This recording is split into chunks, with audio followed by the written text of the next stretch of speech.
परम आदरणीय एवं माननीय प्रधानमंत्री महोदय श्री नरेंद्र दामोदर दास मोदी जी, सादर प्रणाम सुकृत हो। महोदय जी, भारत के 26 प्रांतों में बसे लगभग 15 करोड़ की जनसंख्या वाला बंजारा समाज आज पीड़ा में है, दुखी है। आपने कोई भी वादा बंजारा समाज का निभाया नहीं। आपने चुनाव प्रचार में कहा था कि हम बंजारा वेलफेयर बोर्ड बनाएंगे, भूले रहे। चलिए ठीक है। इसके बाद फिर नेता प्रतिपक्ष श्री मल्लिकार्जुन खड़गे को हराने वाले परम आदरणीय माननीय श्री डॉक्टर उमेश यादव जी को आपने इग्नोर किया। तो अकेले उनको नहीं इग्नोर किया, आपने पूरे बंजारा समाज की अनदेखी की है। ये पीड़ा का विषय है, दुख का विषय है। महोदय जी, बहुत कुछ उम्मीद थी आपसे। अब मैं आपको बंजारा समाज के इतिहास की तरफ ध्यान आकर्षित कराना चाहता हूं कि बंजारा समाज वो बंजारा समाज है जो सैकड़ों वर्ष पहले तो मुगलों से तमाम कुर्बानियां दी, तमाम जंग लड़ी, तमाम शहीद हुए, जान दिए, हर तरीके से सर कटवाए। दमनकारी नीतियों ने बंजारा समाज का इतिहास बिल्कुल एकदम उखाड़ के फेंक दिया है। परंतु अभी सिख पंथ के गुरु ग्रंथों में मिलता है, गुरु नानक देव से लेकर के गुरु गोविंद सिंह जी तक गवाह है, इतिहास गवाह है कि बंजारा समाज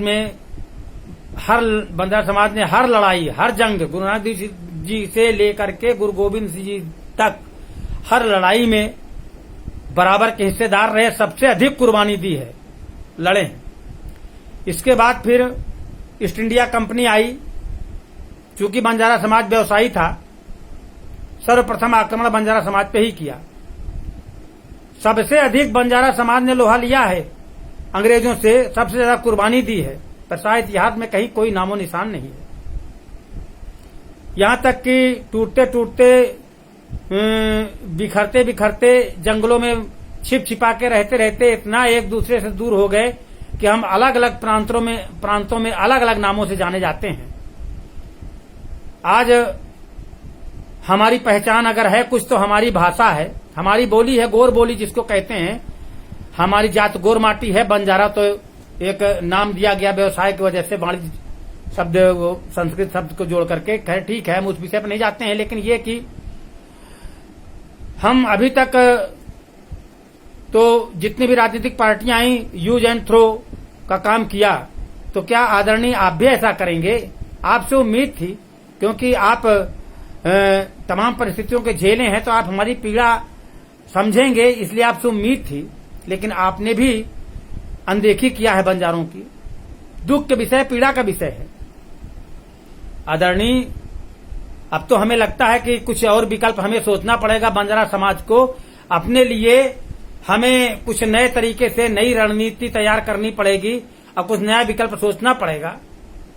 तो ठीक है आदरणीय, चूंकि मैं उत्तर प्रदेश का रहने वाला हूं, आने वाला चुनाव 2022 में उत्तर प्रदेश में समय तो बहुत कम है, लेकिन हम संगठित होंगे और जैसा हमारे तमाम वरिष्ठ लोगों का आदेश निर्देश मिलेगा और आवश्यकता पड़ी तो हम अपनी लड़ाई लड़ने के लिए अपनी अलग राजनीतिक पार्टी बनाएंगे और हम अपनी लड़ाई लड़ेंगे। क्योंकि उत्तर प्रदेश में 1,34,00,000 के आसपास हमारी जनसंख्या है, जो अलग अलग तरीके से हम जाने जाते हैं उत्तर प्रदेश में भी। लेकिन हम संगठित होंगे और उत्तर प्रदेश से शुरू करेंगे। 5 प्रांतों में हम दिखाएंगे 2022 में। इसके अलावा हम पूरे देश में दिखाएंगे, संगठित होंगे, अपनी एक राजनीतिक पार्टी बनाएंगे और अपने हक की, अपने अधिकार की लड़ाई लड़ेंगे। मजबूरी है साहब, आपसे बहुत कुछ उम्मीद थी। हमने सोचा था कि हाँ, आप हमारे बंजारा समाज की आवाज उठाने के लिए एक मात्र सांसद हैं, उनको आप सम्मान देंगे तो समूचे बंजारा समाज को सम्मान मिलेगा। लेकिन पीड़ा दिया है आपने। तो मैं अपने तमाम बंजारा साथियों से चाहूंगा कि फेसबुक के माध्यम से, ट्विटर के माध्यम से, इंस्टाग्राम के माध्यम से, जैसे भी हो, देश के कोने कोने में मेरी आवाज पहुंचाई जाए जिससे परम आदरणीय श्री नरेंद्र मोदी जी तक मेरी आवाज पहुंचे और तमाम लोग जागृत हो। आने वाले समय में संगठित होने के लिए सब जागो, संगठित होने के लिए एक संकल्प लो और संगठित हो। अब हम जहां जाएंगे एक साथ जाएंगे, जिसके साथ रहेंगे एक साथ रहेंगे और अपने लिए हम अपना खुद विकल्प सोचेंगे। जय सेवालाल महाराज की, जय वीर लक्की शाह महाराज की, जय बंजारा समाज की।